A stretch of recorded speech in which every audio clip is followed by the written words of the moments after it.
अचानक जब घर में मेहमान आने वाले हो उस समय चाय के साथ गर्मा गर्म सर्व करने के लिए आज मैं आपको ब्रेड से झटपट तैयार होने वाला स्वादिष्ट नाश्ता बनाना बताऊंगी जो कि सभी को बहुत ही पसंद आएगा। तो नमस्कार, पापा मम्मी किचन में आप सभी का स्वागत है। इसके लिए यहाँ मैंने आधा कप इमली ली है जिसको मैंने 1 घंटे पहले भिगा के रख दिया था। इमली देखिए बहुत ही अच्छी भीग गई है। इस तरह से आप देखेंगे तो बहुत ही स्मूथ हो गई है। वैसे तो इमली के अंदर कोई बीज नहीं है, फिर भी जब बिना बीज वाली इमली खरीदते हैं तो उसमें कुछ बीज निकल ही आता है। तो इस तरह से आप मसल करके देख लें। तो देखिए इसके अंदर भी कुछ बीज है, इसे निकाल लेते हैं। इसी के साथ इसमें कुछ बड़े रेशे वगैरह रह गए हो उसे भी आप निकाल लें। आप चाहे तो इस तरह से मसल के भी इसके पल्प को अलग कर सकते हैं, पर यदि आपके घर में मिक्सी है तो उसके अंदर आप एक बार पीस लें जिससे इसका स्मूथ पेस्ट बन जाएगा। अभी इसे हम मिक्सी के जार में ट्रांसफर कर लेते हैं। इसी के साथ मैंने 1 इंच अदरक का टुकड़ा लिया है जिसको साफ धोकर के छील लिया है, ये भी इसमें डाल देते हैं। और आधा छोटा चम्मच मैंने काली मिर्ची ली है। यदि आपके पास साबुत काली मिर्ची नहीं है तो इसकी जगह पे काली मिर्ची का पाउडर भी ले सकते हैं। अदरक का पाउडर और काली मिर्ची का पाउडर कभी डालना है वो मैं आपको बाद में बताती हूँ। अभी इसे हम ढक्कन लगा करके पीस लेते हैं। देखिए पीसने से ये एकदम स्मूथ पेस्ट बन गया है। हाथ से इतना अच्छा नहीं बनता है। यदि आपके पास मिक्सी का जार है तो जरूर आप इसमें पीस लें। अभी इसको छानने के लिए मैंने एक बाउल लिया है और उसके ऊपर इस तरह से छलनी लगा दी है और इस इमली के पेस्ट को इसमें डाल देते हैं। आपने चाहे हाथ से पेस्ट बनाया हो फिर भी आपको इस तरह से छान के यूज करना है जिससे कि पेस्ट हमारा अच्छा बन के तैयार होगा। पेस्ट में कोई कचरा वगैरह होता है वो निकल जाता है, या इमली के ऊपर कुछ छोटे छोटे रेशे वगैरह होते हैं, उन रेशों को भी निकालना जरूरी है। इसी के साथ इसी मिक्सी के जार में थोड़ा सा पानी डाल देते हैं जिससे जार भी साफ हो जाएगा और ये भी हमारे अच्छा साफ हो जाएगा। देखिए पूरा पेस्ट निकल गया है, खाली रेशे रह गए हैं। देखिए इस तरह से रेशे रह गए हैं। रेशे कभी भी अच्छे से पिसते नहीं है, ये पीछे बच जाते हैं, इनको आप निकाल लें। तो अभी आप देख पा रहे हैं ये कितना स्मूथ पेस्ट बन गया है। इस तरह से स्मूथ पेस्ट बन जाना चाहिए। अभी यहाँ पर मैंने एक पैन लिया है। पैन में लगभग 1 टीस्पून जितना तेल डाल देते हैं और गैस को चालू कर देते हैं। ये बहुत ही कम तेल पे बन करके तैयार हो जाता है। इसमें 1/4 छोटा चम्मच जितना हींग डाल देते हैं। यदि आपके हींग ज्यादा स्ट्रांग हो तो थोड़ा कम डालें। इसी के साथ इसमें 1 टीस्पून जितना जीरा डाल देते हैं और सबको अच्छे से पका लेते हैं। अभी जीरा हमारा चटकने लग गया है। अभी जो इमली का पेस्ट हमने बना के रखा है वो पूरा इसमें डाल देते हैं। इसी के साथ इसमें थोड़ा पानी डाल देते हैं जिससे ये भी साफ होकर के पूरा इसमें आ जाएगा। अभी इसे हम थोड़ा थोड़ा चलाते रहेंगे जब तक कि उबाल नहीं आ जाए। कंटिन्यू चलाने की जरूरत नहीं है, थोड़ी थोड़ी देर से आप चलाते रहें। आंच को इस समय तेज कर सकते हैं। अभी धीरे धीरे इसमें उबाल आ गया है। इसे मीठा करने के लिए यहाँ मैंने 1 कप जितना ऑर्गेनिक गुड़ लिया है। आपके पास जो भी गुड़ हो उसका आप इस्तेमाल कर सकते हैं। इसी के साथ मैंने आधा कप जितना शक्कर लिया है। यहाँ पर मैंने 1 कप गुड़ लिया है और आधा कप शक्कर लिया है। आप चाहे तो पूरा शक्कर में ही बना सकते हैं या पूरा गुड़ में भी बना सकते हैं। यदि आप प्योर शक्कर में बनाते हैं तो शक्कर की मात्रा थोड़ी कम लेनी पड़ेगी, आपको 1/4 कप शक्कर लेनी पड़ेगी। और पूरा गुड़ में बनाते हैं तो आपको 1.5 कप गुड़ लेना पड़ेगा। शक्कर और गुड़ इसमें अच्छे से गल जाना चाहिए। अभी मैंने 1 छोटा चम्मच जितना जीरे का पाउडर लिया है, ये इसमें डाल देते हैं। और 1 छोटा चम्मच जितना काला नमक लिया है, ये भी इसमें डाल देते हैं।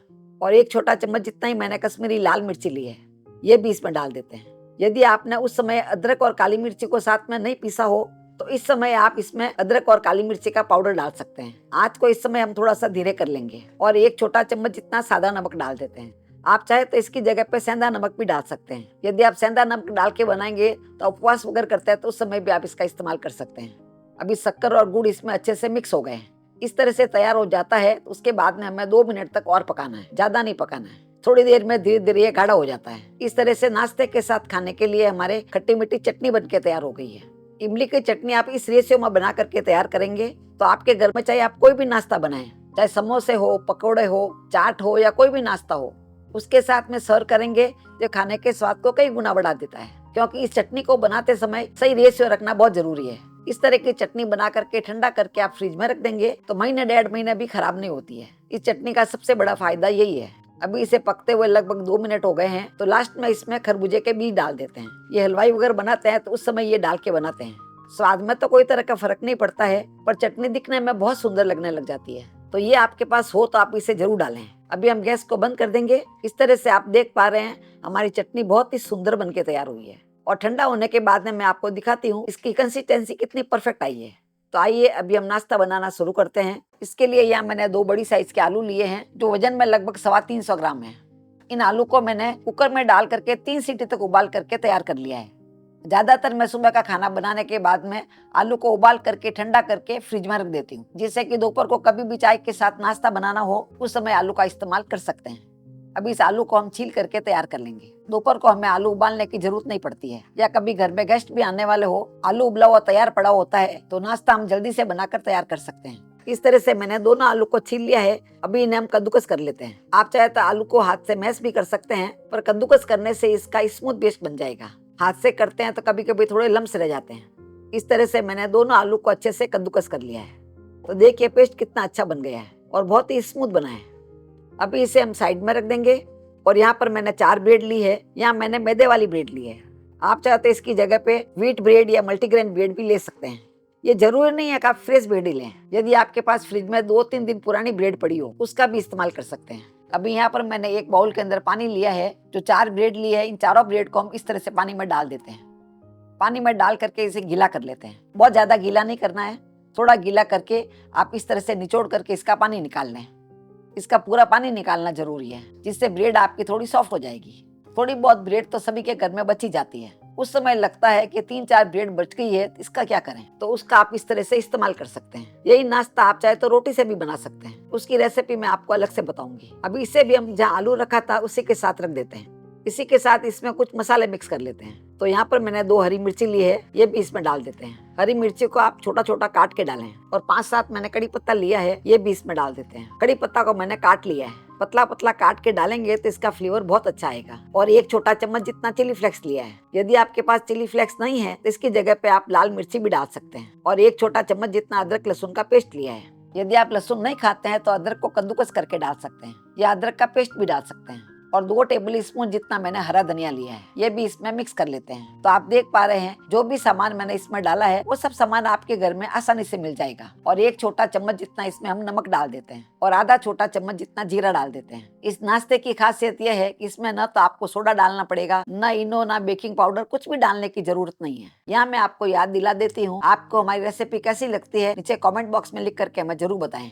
यदि आपको अच्छी लगती है तो आप इसे लाइक करें। इसी के साथ यदि आप YouTube पे देख रहे हैं तो आप हमारे चैनल को सब्सक्राइब कर सकते हैं, और बेल आइकॉन को आप जरूर प्रेस कर दें। यदि आप Facebook पे देख रहे हैं तो हमारे पेज को फॉलो कर सकते हैं। अभी मैंने आधा कप जितना मैदा लिया है, ये इसमें डाल देते हैं। मैदे की जगह पे आप चाहे तो गेहूं का आटा भी डाल सकते हैं। मैदा इसमें अच्छी बाइंडिंग का काम करेगा, जिससे ये बहुत ही अच्छे से बाइंड हो जाएगा। आटा हमें बहुत ज्यादा टाइट गूंद के तैयार नहीं करना है, थोड़ा सा सॉफ्ट होना चाहिए। अभी सभी को हमने अच्छे से मिक्स कर लिया है। रेशियो आप देख पा रहे हैं एकदम परफेक्ट है। अभी थोड़ा सा हम इसके ऊपर तेल लगा देते हैं। बहुत थोड़ा तेल डालना है, हल्का सा तेल डाल करके इसको अच्छे से मिक्स कर लेंगे। ये पूरा काम करने में लगभग आपको 5 मिनट लगेगा। मुझे तो आपको एक्सप्लेन करना पड़ता है, इसीलिए टाइम थोड़ा ज्यादा लगता है। इस तरह से ये डो बन के तैयार हो जाना चाहिए। अभी इसमें से हम छोटी छोटी लोई तोड़ लेंगे। इस डो को आपको रेस्ट में रखने की जरूरत नहीं है, छोटी छोटी लोई तोड़ ले। देखिए आप आराम से गोल हो रही है। अभी इसको हम हल्का सा सिलेंड्रिकल शेप दे देंगे। तो शेप आप अपने हिसाब से जैसा भी देना चाहते हैं वैसे दे सकते हैं। आप चाहे तो गोल टिकिया की तरह शेप दे सकते हैं, या बॉल की तरह शेप दे सकते हैं। अभी साइड में हमारा तेल भी गर्म हो गया है। तेल गर्म होने के बाद में एक एक करके नाश्ते को इसमें डाल देंगे। एक साथ में बहुत ज्यादा नहीं डालें, और इस तरह से इसे थोड़ा चला लेंगे, जिससे कि क्या पेंदे में चिपके नहीं। इस नाश्ते के अंदर आलू भी पके हुए हैं और ब्रेड भी पकी हुई है। खाली मैदा है वो पका हुआ नहीं है। धीरे धीरे इनके साथ में मैदा भी पक जाएगा। और हल्का हल्का आप इसे चलाते रहें, जिससे नीचे ये चिपकेगा नहीं। इसे हमें लाइट गोल्डन कलर आने तक फ्राई करना है। आधा जब पक जाता है तो उसके बाद में आप चाहे तो आंच को मध्यम कर सकते हैं। धीरे धीरे आंच में अच्छे बाहर से क्रिस्पी बनेंगे और अंदर से काफी सॉफ्ट बन के तैयार होंगे। अभी आप देख पा रहे हैं इसका गोल्डन कलर आ गया है। इस तरह का कलर आ जाता है, उसके बाद में आप इसे निकाल सकते हैं। इस तरह के नाश्ते का फायदा यह है, ये तेल में जाके बिखरता भी नहीं है, जिससे हमारा तेल खराब नहीं होता है।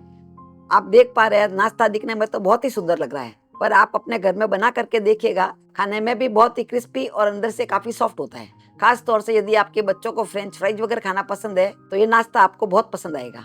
तो सबसे बड़ा आराम यह है कि कम सामान में झटपट नाश्ता बन करके तैयार हो जाता है। खास तौर से इमली की चटनी जो मैंने आपको बनाना बताई है, इसके साथ में इसका स्वाद बहुत ही अच्छा लगता है। तो आप देख पा रहे हैं चटनी भी ठंडी होने के बाद में कितनी स्मूथ लग रही है। इस नाश्ते का आराम यह है कि आप इसे हाफ फ्राई करके ठंडा करके फ्रीजर में रख सकते हैं। जब भी आपके घर में गेस्ट वगैरह आते हैं या आपका खाने का मन करता है, उस समय आप फ्राई करके गर्मा गर्म खा सकते हैं। तो आप भी अपने घर में ये नाश्ता जरूर ट्राई करें। फिर मिलेंगे ऐसे ही दूसरे वीडियो में। तब तक के लिए बाय एंड टेक केयर।